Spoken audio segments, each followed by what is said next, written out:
मैंने 18 वर्ष की उम्र से पढ़ाना शुरू किया था। तो अभी मैं 24 इयर्स का हूँ। ठीक है। तो मैंने इन 6 सालों में तकरीबन 250 से 300 बच्चों को पढ़ाया होगा।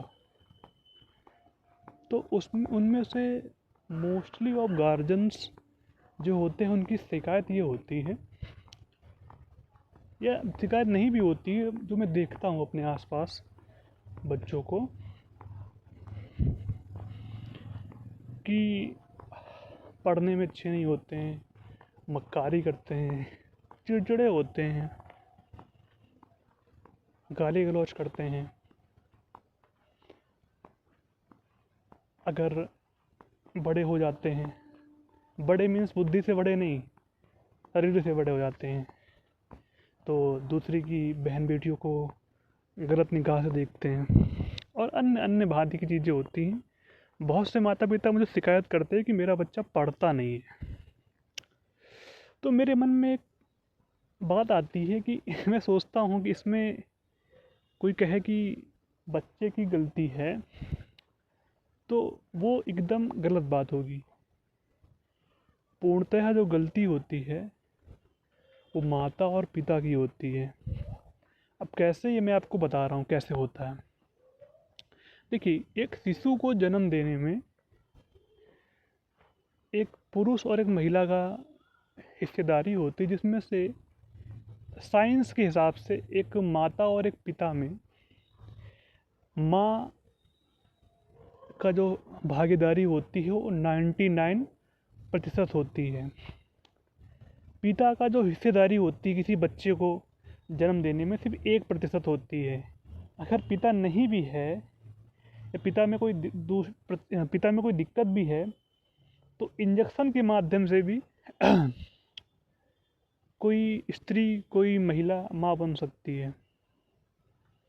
तो ये एकदम गलत बात होगी कोई कहे कि पिता की गलती नहीं होती है।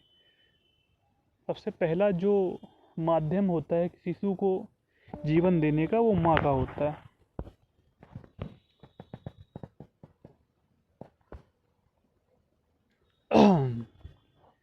जब कोई पेरेंट्स या दो कोई युगल मीन्स कपल, हाँ, किसी बच्चे को जन्म देने के लिए तैयार होते हैं, तो पुरुष का एक बार में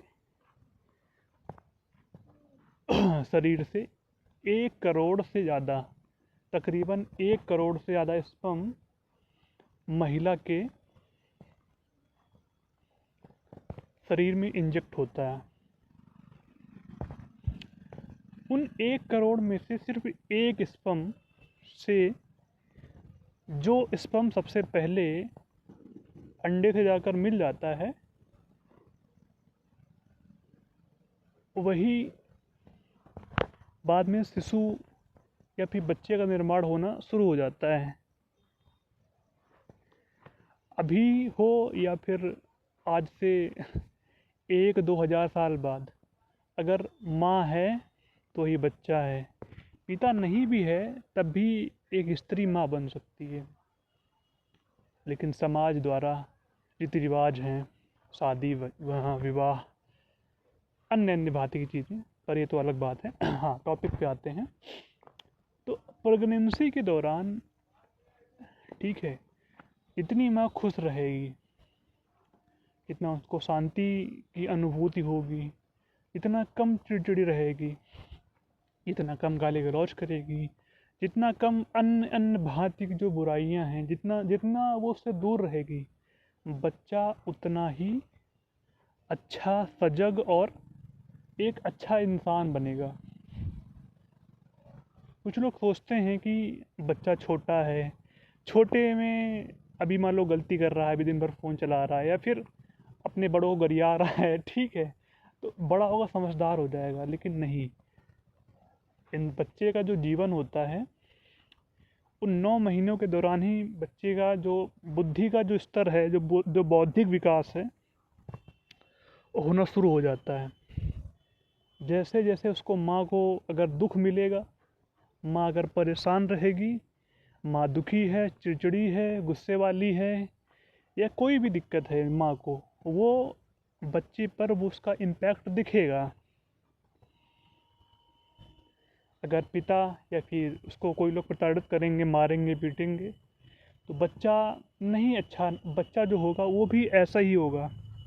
वो Gautam Buddha, Albert Einstein Albert Einstein not Albert Albert Einstein, फिर बोल रहा हूँ, चलो आइंस्टीन बोल देता हूँ, आइंस्टीन, विवेकानंद, ये जितने भी सफल व्यक्ति हैं बौद्धिक स्तर पे, वो नहीं बन सकता। बच्चा फिर क्या बनेगा? चिड़चिड़ा, क्रिमिनल, गाली देने वाला, दूसरे की बहन बेटियों को देखने वाला बच्चा ऐसा ही होगा। आजकल आप देखते ही होंगे, सोशल मीडिया का दौर है, कितने पापी आपको दिख रहे होंगे आजकल, दिखते होंगे, आप देख रहे होंगे कि छोटी छोटी उम्र में बच्चे इतना गलत गलत काम कर रहे हैं। जो सारी गलती है वो उनके माता और पिता की होती है। माता पिता जैसे ही बचपन में उसको गर्भावस्था में या फिर बाल अवस्था में जैसी शिक्षा देंगे, जैसे वो माहौल में रखेंगे, बच्चा वैसा ही होगा। बच्चे की कोई गलती नहीं है, ठीक। हमें ऐसा लगता है, अब मैं थोड़ा पुराणों की ओर शिफ्ट हो रहा हूँ, मतलब मेरे विचार थोड़े से मतलब धार्मिक हो जाएंगे, कि अगर कोई महिला और पुरुष जब तक उसका मन मतलब मस्तिष्क से जब तक उसका विकास नहीं हुआ है, जब तक वो ध्यान के माध्यम से, मेडिटेशन के माध्यम से, जब तक लंबे समय तक खुद पर, उनको अपने विचारों पर, अपने गलत चीज़ों पर उन पे कंट्रोल नहीं है, तब तक मुझे लगता नहीं है कि ऐसे कपल्स को बच्चों को जन्म देना चाहिए। क्योंकि ऐसे बच्चे क्या करेंगे आगे चल के? ऐसे बच्चे आगे बढ़कर हिटलर बनेंगे, ठीक है, या फिर तानाशाह टाइप, या फिर बुराई समाज के लिए, वो बुराई का ही एक काम करेंगे, कोई महान काम नहीं कर सकते। तो हमें ऐसा लगता है कि अगर एक अच्छे माता पिता, मानसिक रूप से स्वस्थ माता पिता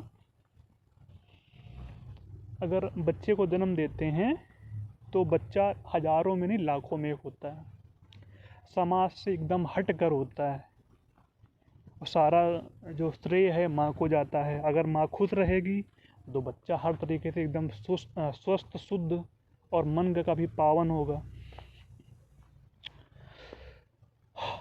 ठीक है। अच्छा, मैं आजकल अखबार पढ़ता हूँ, डेली पढ़ता हूँ वैसे, मैं देखता हूँ कि छोटी छोटी बच्चियों के साथ, ठीक है, आ, लोग गलत कृत्य करते हैं। क्यों करते हैं? ठीक है, आज मैंने देखा कि धीरेन्द्र शास्त्री, जो हमारे धार्मिक गुरु हैं, उन्होंने कहा कि हिंदुओं 8-9 बच्चे पैदा करो, 8-9 बच्चों को जन्म दो। क्यों भाई? जनसंख्या बढ़ाने से क्या मतलब है? गौतम बुद्ध सिर्फ एक थे, है कि नहीं? विवेकानंद तो एक ही थे, उनके साथ तो कोई दोबारा हुआ ही नहीं। ज़रूरी नहीं कि आप किसी के 8-9 संतानें हों या फिर 10-20 संतानें हों। एक संतान, एक स्वस्थ संतान, एक अच्छी संतान से समाज, माता पिता, देश, दुनिया, सबका जो नाम है रोशन हो सकता है। तो मेरा ऐसा मानना है कि आपका विवाह हो, ठीक है, जब तक आप दिमागी तौर पर, जब तक विकास आपका ना, आपका दिमागी तौर पे जब तक आपका विकास ना हुआ हो, तब तक विवाह ना करें आप। विवाह करते हैं तो उसके बाद अगर आपकी पत्नी चिड़चिड़ी है, गुस्से करने वाली है, तो उसको समझें, और ऐसे ही विवाह भी ना कर लें भाई, ठीक है। जब जब दो जब माता पिता दोनों के जुगल से एक शांत, शालीन और अच्छा संतान का जब जन्म होता है, तो वह एक संतान आपके पूरे समाज, पूरे देश, सबका नाम बहुत ऊंचे दर्जे तक पहुंचा सकता है। तो बच्चे की कोई गलती नहीं है। अगर कोई बच्चा नहीं पढ़ता नहीं है, ठीक, बच्चा गलत काम करता है, बच्चा गाली देता है, बच्चा कुछ भी करता है, या बच्चा नहीं कोई बड़ा भी करता है, मान लो मैं कोई गलत काम कर दूँ, ठीक है, तो मेरी गलती है, अल्टीमेट मेरी गलती है।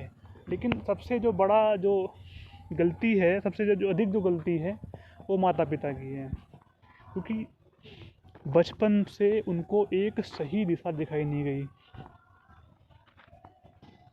ठीक है। ये तो एक बात हुई।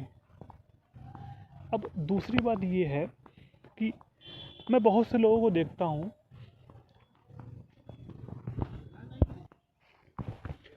जो अपनी पत्नियों पे शक करते हैं। उनको ये डर रहता है कि मेरी पत्नी किसी और की तरफ देख रही है, किसी और को पसंद कर रही है, किसी और से बातें कर रही है, ठीक है।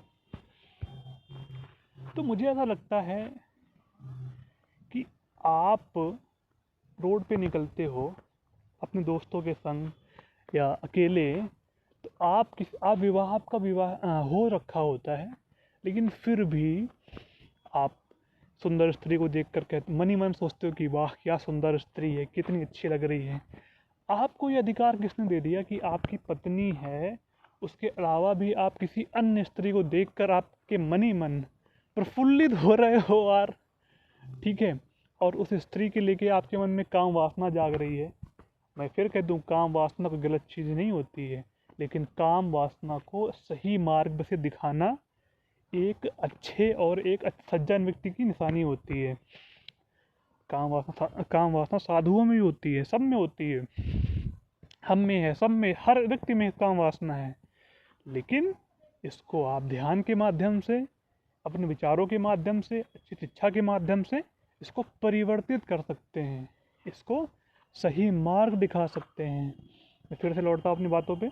हाँ, कि आपको किसने अधिकार दे दिया कि आप किसी सुंदर स्त्री को देखने की आपको किसने फ्रीडम दे दी, ठीक है। जब आपकी स्त्री सिर्फ आपको लेके पूर्णतः समर्पित होती है, लॉयल होती है, ठीक है, वो किसी और को देखती नहीं है, तो जब अब लॉयल होती है तो उसकी भी उम्मीद होती है कि आप किसी और स्त्री को ना देखें, ठीक है।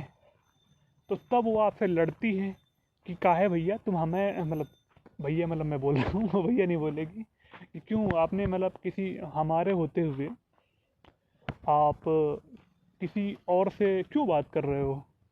फिर आपको आपके रिश्तेदारों की महिलाओं से भी बात करने के लिए मना करेगी।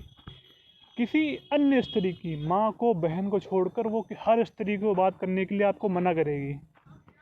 तब तो आपको दिक्कत हो कि यार देखो ये समझती नहीं है, समझ के तब उससे आप कहते हो कि मुझ पे भरोसा रखो।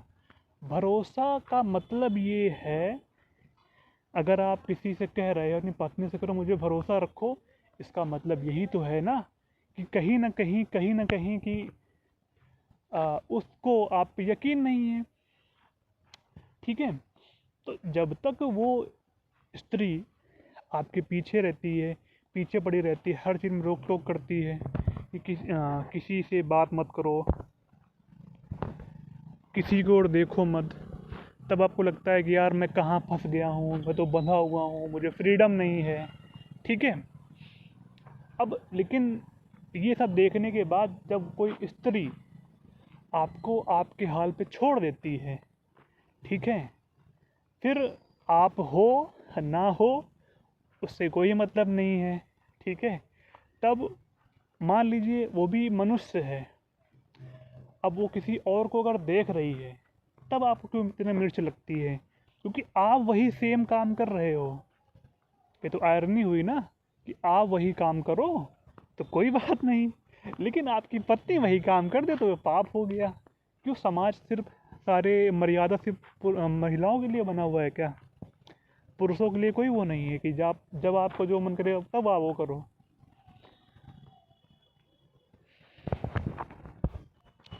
मैं देखता हूँ मूवीज़ में या फिर आजकल जो नए सोशल मीडिया के तौर पर या फिर रियल लाइफ में देखता हूँ कि अगर किसी महिला का और किसी बच्ची का कोई समाज का 2 कौड़ी का व्यक्ति गलत कार्य कर दे, बलात्कार कर दे, या फिर कुछ भी अन्य भांति की जो चीज़ें होती हैं वो करता है, ठीक है, तो आप उस महिला को, उस स्त्री को एक अलग निगाह से देखते हो। भाई उसने किसी से नहीं कहा कि आओ मेरा रेप कर दो या मेरे साथ ये कर दो। वो समाज के लोगों से परेशान हुई, उसको एक पुरुषों के ग्रुप ने जो भी गलत काम किया, लेकिन हम ऐसा दिखाते हैं कि जैसे कोई अलग इंसान आ गया है। जैसे मान लो किसी व्यक्ति के साथ कुछ रेप हो जाए, कुछ भी गलत कुछ चीज़ें हो जाएं, तो उसको हम ऐसा आ, दर्शाते हैं जैसे उसकी इज्जत चली गई, जबकि उसका कोई गलती नहीं है, उस व्यक्ति की मतलब कोई उस महिला की गलती नहीं है। लेकिन समाज इतना तुच्छ है कि पहले के टाइम पर सती प्रथाएं थी, ठीक, और अन्य प्रथाएं थी कि अगर कोई स्त्री का पति मरे उसको जिंदा जला दो, ठीक, अगर कोई स्त्री का कोई गलत कार्य हो जाए तो उस स्त्री को समाज से निकाल दो। अगर स्त्री काम वासना से आकर किसी अलग पुरुष से संबंध बना ले तो वो चरित्रहीन बन जाए। मैं इसको डिफेंड नहीं कर रहा हूँ कि मैं कह रहा हूँ कि ये अच्छी चीज़ें हैं, लेकिन सारे नियम सारे स्त्रियों के लिए क्यों बने हुए हैं? पुरुषों के लिए कोई नियम क्यों नहीं बने हैं? जिस पुरुष ने गलत काम किया स्त्री के साथ उसको आप जेल में डालो, ठीक है, लेकिन उससे पहले 20 प्रश्न स्त्री से होते हैं, कैसे हुआ, क्यों हुआ, कब हुआ, ठीक। अगर वही पुरुष बाहर घर के बाहर कमाने गया है और वहाँ पे उसका अफेयर चल रहा है, वो 1000 स्त्रियों के साथ उसका संबंध है, उसे कोई कुछ नहीं कहेगा, ठीक है। उसके मन में अगर वासना सवार होगी, उसने कुछ गलत काम कर लिया समाज में आकर, उसे कोई एक प्रश्न नहीं करेगा। सारे नियम स्त्रियों के लिए क्यों बने हैं? काफ़ी मुझे लगता है ये समाज अपना है, काफ़ी भ्रष्ट समाज है। इसकी भ्रष्टता तो एक अलग ही स्तर की है। देखो, मैं जो बोल रहा हूँ मैं बिल्कुल डिफेंड नहीं कर रहा हूँ कि रेप होना बहुत अच्छी नॉर्मल बात है, बिल्कुल गंदी, बहुत घटिया बात, 2 कौड़ी की बात है, ऐसे लोगों को जिंदा जला दो। लेकिन मेरा कहने का मतलब ये है कि अगर वो विक्टिम है, अगर महिला विक्टिम है, तो उसको आप ऐसा क्यों दिखा रहे हो जैसे कि उसका सब कुछ चला गया, अब उसको मरना ही चाहिए, उसको मर जाना चाहिए? ऐसा कुछ नहीं है। अगर आप रास्ते में, पहले के टाइम की बात बोलता हूँ, पहले के टाइम पर आदमियों की जो इज्जत थी, जो गुरूर था, मुच्छें हुआ करती थी। लोग अगर किसी व्यक्ति की कोई मुच्छें काट दे, या सरदार या फिर सिख धर्म में किसी की पगड़ी ये उठा दे, उछाल दे, तो उस इंसान की इज्जत चली जाया करती थी। आज वह समाज है कि इंसान खुद जाता है नाई की दुकान पर, अपनी मुच्छें कटवाता है, अपने हाथ से खुद मुच्छें छील लेता है, तब उसकी इज्जत नहीं जाती है।